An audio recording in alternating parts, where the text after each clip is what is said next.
as Joe Biden has ended the Abraham Accords yesterday, sending a very strong message to the Middle East and the rest of the world. Not a good one. It's arguable that an even more destructive and detrimental message was sent to the rest of the world by Joe Biden and his State Department, as well as U.S. embassies throughout the entire planet yesterday as well. Madrid, Athens, Sarajevo, and many others placed BLM banners on their embassies. We've gone through this before. BLM is founded, run, and is to the benefit of well-trained Marxists. That we actually do have an ideological frame. Myself and Alicia in particular are trained organizers. We are trained Marxists. So what is it that Joe Biden and the State Department are really trying to get across here?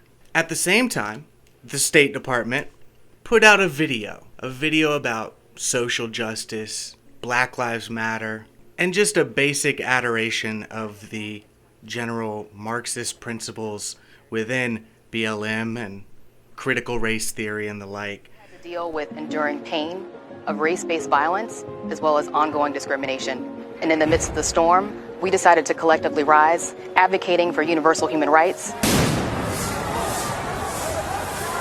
racial equality, and sustainable peace for a better tomorrow.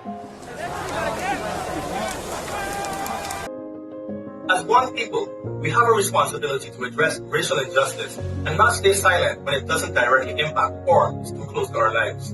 We have a powerful voice. Let's use it for lives depend on it. The global racial justice protests made me question my critical thinking and made me realize that the power of people uniting will always outweigh every act of aggression, hate, and violence.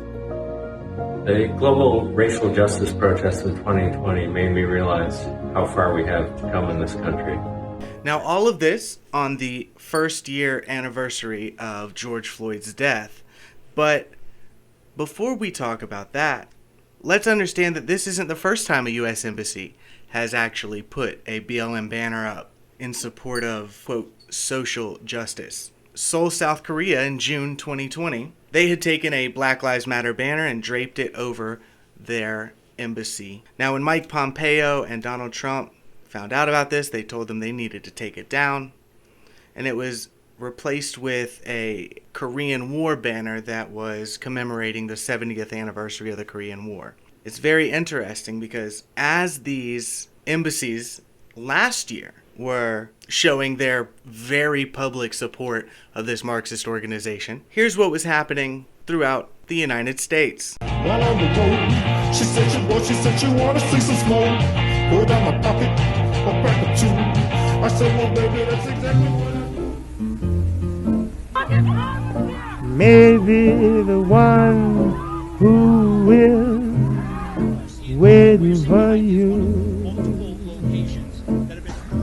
will prove untrue. Then what will I do? So there you have it. An interesting point is that this year, on the anniversary of George Floyd's death, while reporting from this autonomous area within Minneapolis, Minnesota, a full-on gun battle happened. One person was hit, but listen to this. Police reform to be... just got to be careful here with some gunshots. Excuse us.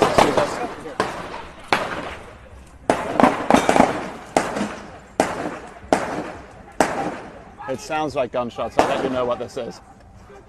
These seem to be gunshots. Get down!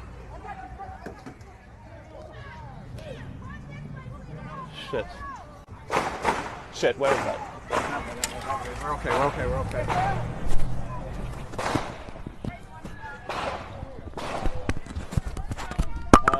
We're just going to go. At the same time, Joe Biden has the Floyd family there, and wouldn't you know it, he was very adamant that Mr. Floyd's daughter was dying to sit in his lap.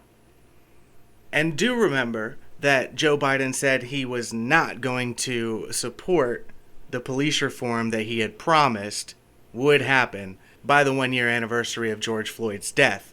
But hey, at least they got to rub elbows with the elite for an hour or two, right? But that's not all. Proving that this movement is not about anything other than trying to stomp out hate with hate and violence with violence and discrimination with discrimination. Portland, Oregon once again devolved into a riot.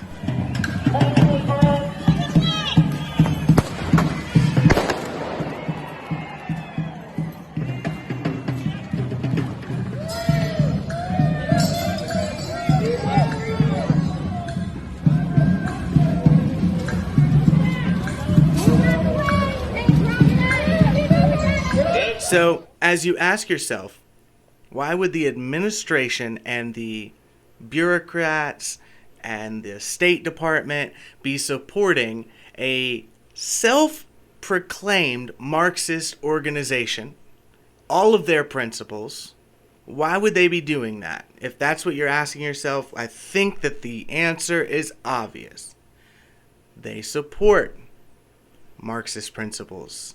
They implement them. They're doing it right now. Devaluing currency, building materials costing 10 times or more what they cost just this time last year. And that was with everybody boarding up their windows, so let's not forget that. There was a run on wood last year, remember? All of these things, ending the Keystone Pipeline while helping Putin end regulations and certain embargoes that were making it more difficult for Russia to complete their pipeline to help them become energy independent as Joe Biden takes unilateral steps to bring us back to dependency upon foreign oil. These we could easily write off as senility, mistakes, incompetence, but no. Don't be fooled. These are goals that were made and are being reached. And it will only get worse. Mark my words. It will only get worse. And the worse that it gets, the harder you and me and everyone around us needs to fight against it.